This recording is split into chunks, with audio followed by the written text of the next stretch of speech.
Hello students. तो इस video में मैं आपको बताऊंगा इलेक्ट्रिसिटी के बारे में। इलेक्ट्रिसिया एक ग्रीक वर्ड है, लैटिन वर्ड है और इसी से इलेक्ट्रिसिटी बनी है। काफ़ी पुराना है वैसे तो इलेक्ट्रिसिटी का जो पास्ट है वो हम देखते हैं काफ़ी पहले से इसके होने के प्रमाण हमें मिलते हैं। इजिप्ट में चाहे हम जाएं, चाहे हम इंडस वैली सिविलाइजेशन में आएँ, चाहे हम वैदिक सिविलाइजेशन में आएँ, हमें इलेक्ट्रिसिटी बहुत टाइम देखने को मिलती है। मगर वर्तमान में यानी कि प्रेजेंट में हम इलेक्ट्रिसिटी का जितना यूज़ कर रहे हैं शायद ह्यूमन सिविलाइजेशन ने इतने बड़े स्केल पर अभी तक इसका यूज़ नहीं किया था। तो इलेक्ट्रिसिटी जो है वो एक ऐसा साधन बन चुकी है जिसकी शायद हमें इतनी ज़्यादा ज़रूरत है। आज अगर एक दिन इलेक्ट्रिसिटी हमारे घर पे नहीं आए तो फ़ोन चार्ज नहीं हो पाएगा, मैं वीडियो नहीं बना पाऊँगा, मैंने वीडियो नहीं डाल पाऊँगा, आप वीडियो को देख नहीं पाओगे। कुछ लोग हैं जो फ़ोन के कीड़े होते हैं जिनके रोटी गलत से नीचे नहीं उतरती है जब तक वो वीडियो नहीं देख लेते हैं, जब तक वो मोबाइल नहीं चला लेते हैं या टीवी नहीं देख लेते हैं या लैपटॉप नहीं चला लेते हैं। तो ये सारी चीज़ें जो है आजकल इलेक्ट्रिसिटी बेस्ड है। एसी में चाहे आप बैठो, चाहे फ्रिज चलाओ, वॉशिंग मशीन चलाओ, कुछ भी, हर चीज़ जो है वो इलेक्ट्रिसिटी पर पूरी तरीके से बेस्ड है। तो आखिर है क्या चीज़ ये इलेक्ट्रिसिटी जिसके बिना हम हमारा दिन नहीं निकाल सकते, हम रह नहीं सकते। तो देखिए बहुत सारी डेफिनेशंस आपको अलग अलग मिलेंगी इलेक्ट्रिसिटी की। मैं एक सिंपल डेफिनेशन आपको बताता हूँ कि फ्लो ऑफ चार्ज।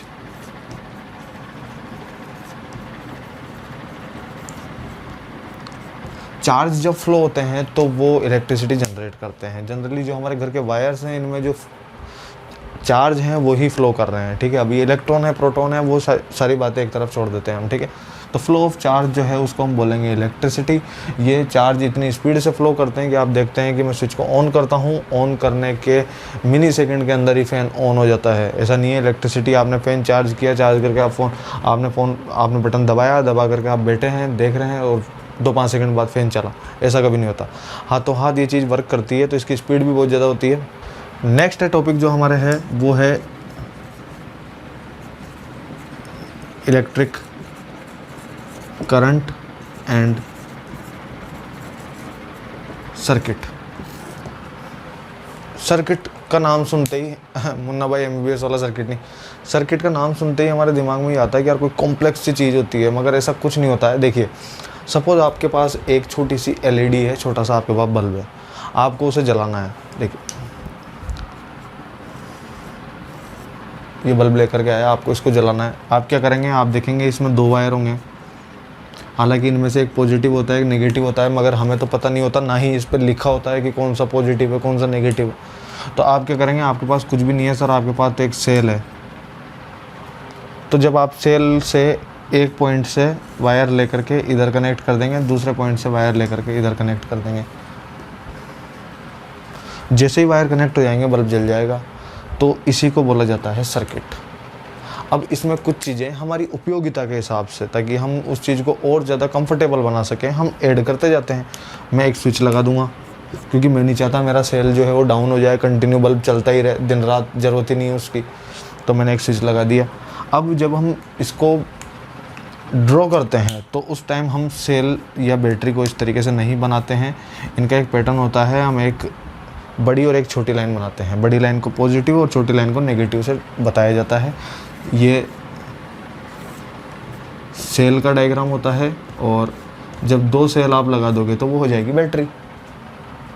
अब ऐसा नहीं है आप 10 लगा करके बता रहे हो, 10 लगाते हैं, जनरली हम 2 सेल से उसको डिनोट कर देते हैं, ठीक है।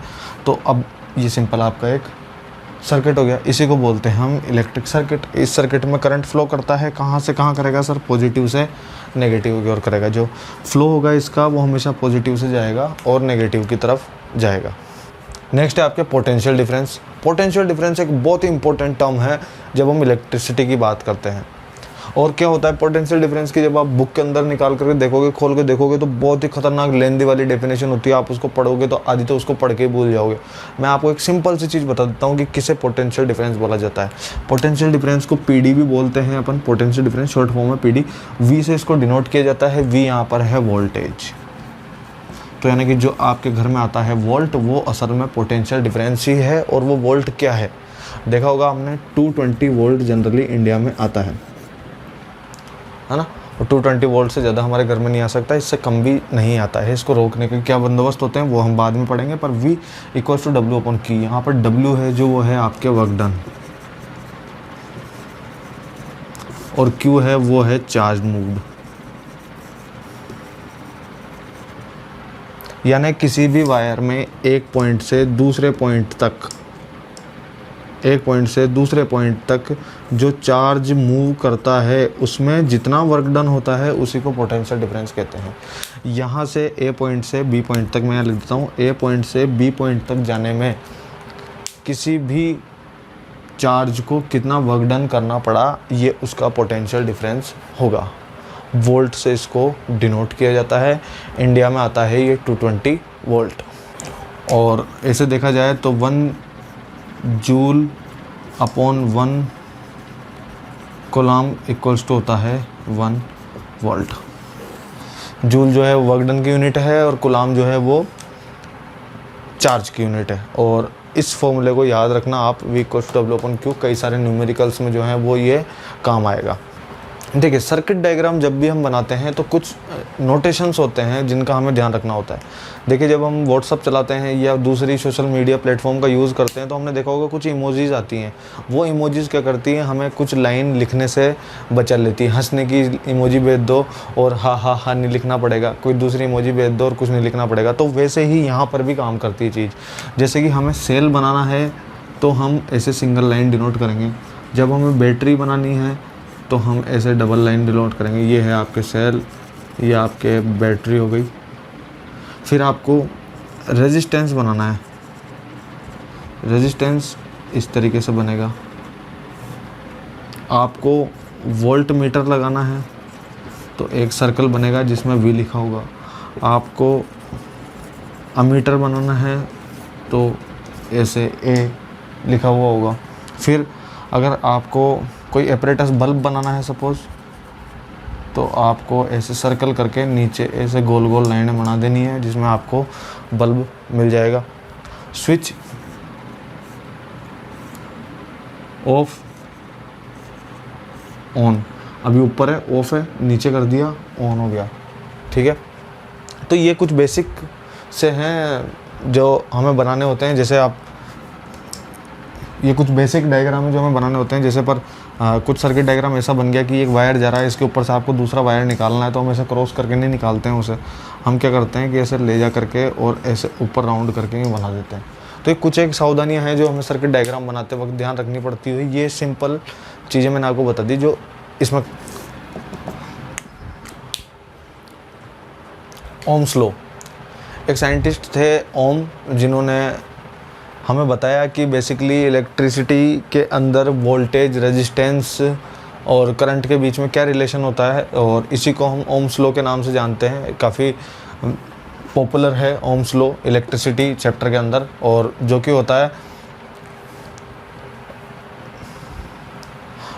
है कि at a constant temperature current is directly proportional to the potential difference across its end. क्या?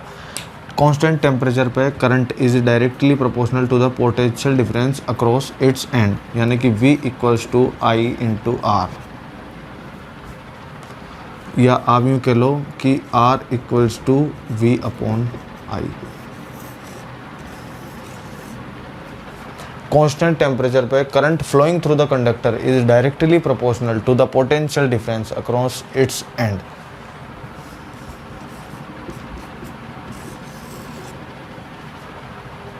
ठीक है, और इसी को ओम्स लॉ बोला जाता है। और ये है आपके जनरली इसकी बेसिक टर्म, ये दोनों ही। यहाँ से आप चाहें तो I भी निकाल सकते हैं, V अपॉन R हो जाएगा वो। और फिर एक एक्सपेरिमेंट ओम सर ने किया जिसमें उन्होंने ये समझाया कि भाई हाँ, R जो है वो V अपॉन I का रेशो होता है और हर बार सेम होता है। रेजिस्टेंस जो है वो पूरे वायर के अंदर, पूरे सर्किट के अंदर सेम होगा, V अपॉन I होगा, उसका रेशो होगा। ठीक है, और इसको एक्सप्लेन करने के लिए उन्होंने एक एक्सपेरिमेंट किया था जहाँ पर उन्होंने एक सर्किट बनाया जिसमें उन्होंने वोल्ट मीटर, अमीटर लगा दिए और अलग अलग टाइम के साथ उन्होंने उस सर्किट को चेंज किया, उसके रेजिस्टेंस को चेंज किया, और उनको ये मिला कि जो रेशो था V अपॉन I का वो सेम आ रहा था। देखिए मैं फटाफट आपको उस एक्सपेरिमेंट को समझा देता हूँ। देखिए ये एक सिंपल सर्किट डायग्राम है जैसा कि ओम ने बनाया था। यहाँ पर V लगाया हुआ है यानी वोल्ट मीटर लगाया हुआ है जिससे आप रेजिस्टेंस को मेज़र कर सकते हो। यहाँ पे A लगाया हुआ है यानी एमीटर लगाया हुआ है जिससे आप सर्किट के अंदर जाने वाले करंट को मेज़र कर सकते हो। इसके अंदर स्विच लगाया हुआ है, बैटरी लगाई हुई है और एक लगाया हुआ है रियोस्टेट।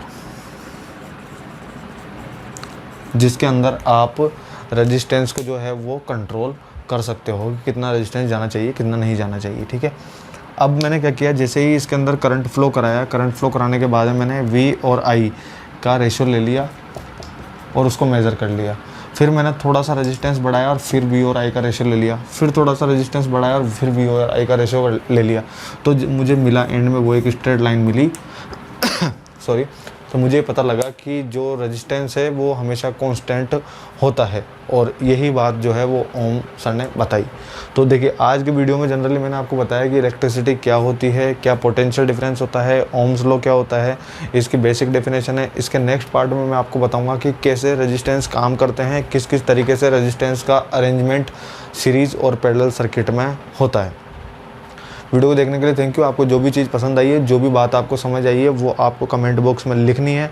ज़्यादा से ज़्यादा चीज़ें मेरे को कमेंट बॉक्स में लिखी हुई मिलनी चाहिए, ताकि मुझे पता लगे कि भाई ज़्यादा से ज़्यादा लोग इसको देख रहे हैं, ठीक है। और वीडियो को लाइक ज़रूर करना। Thank you.